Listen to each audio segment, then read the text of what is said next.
guys, happy Sunday evening. Happy March Madness Tournament 2026. Let's just dive right into it. No advertisements tonight. It has been a whirlwind the last couple hours since the selection show a couple hours ago. So let's just talk about the tickets. The marketplaces aren't updated yet with get-ins. So we're just going to kind of go over the schedule tonight, and then obviously get into the more of the semantics of the get-ins of where everything lines up tomorrow, Monday, for the first and second round. So if we look at the matchups, the first four, which is a massive deal this year in Dayton, Ohio. Why is that? Because Miami of Ohio essentially has a home game. They are about 30 miles outside of Dayton, Ohio. So this is their biggest game in the history of the university when it comes to like distance and travel. They've been in the NCAA tournament, but this playing game is a massive deal. They're basically playing a home game, Miami of Ohio, on Wednesday nights versus SMU. So it was like a $200 get-in. It got from a $50 get-in to a $200 get-in on that Wednesday, March 18th session. So we're keeping an eye on that game. We usually don't even talk about these universities like UMBC versus Howard or Texas versus NC State, where no one's really traveling to Dayton, Ohio. But when you have Miami of Ohio 31-0 during the regular season, they have a disappointing loss in the Mid-American Conference tournament over the weekend during the quarterfinals. It definitely makes a difference when they're 30 miles away from campus to create serious ticket demand. So we're going to keep an eye on the Miami of Ohio versus Southern Methodist University on Wednesday night. Let's go to the main bracket of Here with March Madness. And let me tell you guys something.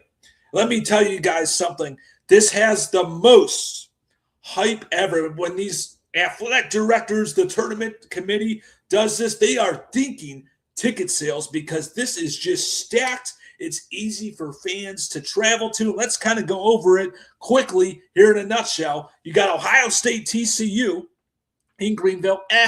Not great. Nebraska voice Troy in Oklahoma City. This is an hour drive to Oklahoma City on Thursday for the 12:40 game. It is going to be packed MCF with Nebraska fans. So I'm looking for that market to absolutely explode for the 12:40 p.m. Eastern time. Troy versus Nebraska, basically a home game for Oklahoma City in Nebraska. We go to South Florida, Louisville, in Buffalo. We go to High Point versus Wisconsin. We go to Siena versus Duke down in Greenville, South Carolina. You know, Duke's been there, done that. I don't think they're going to get too excited for that 250 versus Siena, the little sisters of the poor in upstate New York. I don't think you get too excited about that. But we go to McNeese, Vanderbilt, Oklahoma City. North Dakota State versus Michigan State in Buffalo. You know there's a lot of alumni in Buffalo with Michigan State Sparty fans. And you know they're going to be a little bit hungover from St. Patty's Day, but they're going to be ready to go in Buffalo. Very quick drive from East Lansing to Buffalo, New York, about 4 hours away. So we expect to have Michigan State and Michigan packed in the Chicken Wing State in Buffalo during the first and second round. Then we go out west to the Pacific Northwest, Hawaii versus Arkansas. I don't think that game cares, MCF. Let's go to the second page. My Lord, we go to Thursday evening. VCU, MCF school over in Richmond, Virginia, takes on North Carolina in Greenville. It's going to be okay. I mean, obviously, North Carolina is basically there. Carolina will bring plenty of fans to that game. And then we have the winner of the playing game, UMBC, and the Howard University versus Michigan in Buffalo. Are they going to pack that Thursday night in Buffalo, New York? I think so. I think they want a long weekend, Michigan and Michigan State in Buffalo, New York. They're going to eat plenty of chicken wings. My Lord, Texas, BYU in Portland. BYU is not too far from Portland. I think they're going to be stoked and travel to Portland. So we're going to keep an eye on that game. That could be a sleeper game, that 7:25 game versus the winner of Texas, NC State versus BYU. My Lord. Then we go back to Oklahoma City, Texas A&M versus St. Mary's. I think A&M might bring a couple fans, MCF, to Oklahoma City, home of Mike Fletcher. My Lord. And then we go back to Greenville from Penn versus MCF, State University of Illinois. We call Jason Hagemeyer will be down in Greenville cheering that on. A lot of people say, well, University of Illinois rushed to Greenville. They love their basketball in Champaign.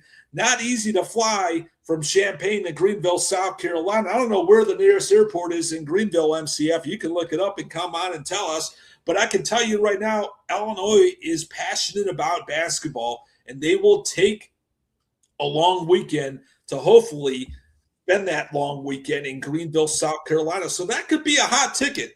My Lord, we will keep an eye on it. Then we go back to Buffalo, St. Louis, Georgia. I don't think there's much hype in that game. But then we go and see Kennesaw State versus Gonzaga in Portland.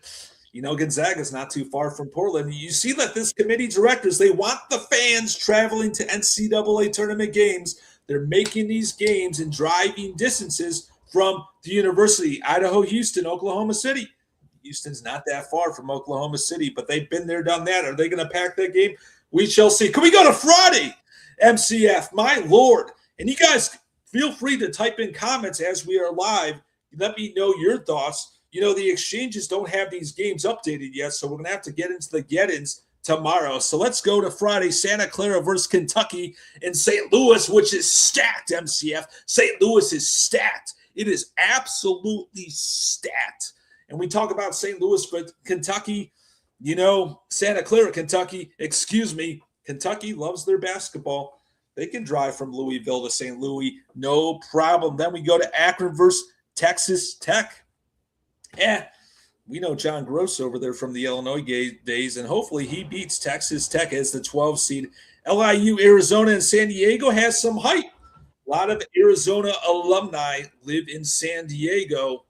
So we will keep an eye on that. I heard that's kind of the dark horse region. A lot of tickets this evening have moved in San Diego, California. Then we go back to Philly, Wright State versus Virginia. I don't know. The Virginia Cavaliers can travel up to Philly. As you see, the theme. 5-hour drive. It's how long of a drive? 5 hours? Yeah, when I lived in Charlottesville, I did it. 5 hours. What's the nearest? I got Illinois fans asking, what's the nearest airport to fly in Greenville, South Carolina? MC? Greenville. How far is that from South Carolina? Not too far. Greenville's in South Carolina. Oh, so there is an airport there. I don't think there's any direct flights from Champaign to Greenville, South Carolina, though. So you got to go through Chicago, MCF. No, they probably have to go through Charlotte. Or they're going to go through Charlotte, North Carolina, make the drive. And how long is the drive? This is kind of a geography. How far is Charlotte to Greenville? Probably around an hour 15 minutes. Not so bad. So drive to Charlotte. So as you see, the theme of the NCAA tournament is making it convenient for the fans. And most of these games are in driving distance. We go back to St. Louis, Tennessee State versus Iowa State. Iowa State's not far from St. Louis either. Massive, massive deal. We're going to keep an eye on that. Hofstra, Alabama in Tampa. Tampa's kind of like, I don't really care about the tournament. We're not talking much ticket hype in Tampa Bay for the first and second round. And we go to San Diego, Utah State versus Nova. You know, Utah State from Salt Lake City to San Diego, not that far of a plane ride, you know. So we'll keep an eye on that. And then obviously Miami of Ohio versus SMU will play Tennessee and Philly to wrap up the first and second round. Unless we have another page. No, we don't. We have another page. It keeps going. We have 68 teams in this tournament. Don't cut myself short, MCF. And last but not least, the final page in Tampa. Iowa versus Clemson. UNI versus St. John's in San Diego. That's kind of a geography inconvenience for the St. John alumni to travel from New York to San Diego. But who wouldn't want a lovely weekend to travel from NYC to San Diego in the sunshine to watch some basketball in beautiful San Diego? I'd rather be outside than watch basketball, to be honest. Let me go back to Philly, UCF versus UCLA. You know, it's a sexy matchup between UCF, UCLA, but I don't think it's going to be pumping up a lot of fans in Philadelphia. Then we go back to St. Louis, the stacked ticket region. Queens versus Purdue. You know, Purdue's going to make that drive from West Lafayette, those Indianapolis alumni, those Chicago alumni, only about a 3-4 hour drive from the Indiana area to St. Louis for the Queens versus Purdue matchup. And then we go over back to Tampa Bay. The Florida Gators, are they excited? Are they going to drive from Gainesville to Tampa? Easy drive. They know they have that layup victory over Prairie View or Lehigh University. So I don't know how excited they are going to be. And then we go back to San Diego, Cal Baptist, the Little Sisters of the Poor versus Kansas. There's a lot of Kansas diehard fans everywhere. They're kind of like America's team. So I'm sure some bandwagon fans will show up for that game in lovely San Diego. Back to Philly. UConn's not too far from Philly. UConn versus Furham, but they've kind of like been there, done that. They've won a couple national championships over the last 5 years. Are they that excited to play Furham at 10 o'clock p.m. Eastern on a Friday? I don't know. And then we go back to St. Louis to round up rounds 1 and 2. The last game, we got Mizzou versus Miami for the first round on Friday. And it is a home game in St. Louis for the Missouri Tigers. So that game is going to be absolutely electric to wrap up the first round of the NCAA tournament. You can put the footage on me, MCF, and tomorrow we'll be able to go over the ticket markets. When I was looking at the show now, like the secondary exchanges aren't updated yet. So we have to go through the maps, and we'll obviously update that maps and the inventory all week long, really from like Monday through next Sunday for the first and second rounds, because this is the hottest ticket tournament I've heard, the most hype for tickets, because they are just making it so easy for fans to drive to these locations for the first and second round of the NCAA tournament. Like, that's kind of a theme. Years back, it really wasn't a thing. Ticket sales wasn't a priority, so teams would go where they would go. It really wasn't a priority. But now they realize we need to sell tickets. We need to even put these higher seed teams into places where fans, alumni, students can drive to in ample distance from their campuses. So definitely something we are paying attention to closely. Drop me a note, guys. Stoked for March Madness. It's going to be a great 3 weeks. Make it a great rest of your Sunday evening. We'll talk soon. DM me with all of your intel. I'm getting back in the Ticket Talk Discord. We are just loaded up all night long. We'll see you in there. If you're in the Discord, have a great Sunday evening. Stay lean and clean.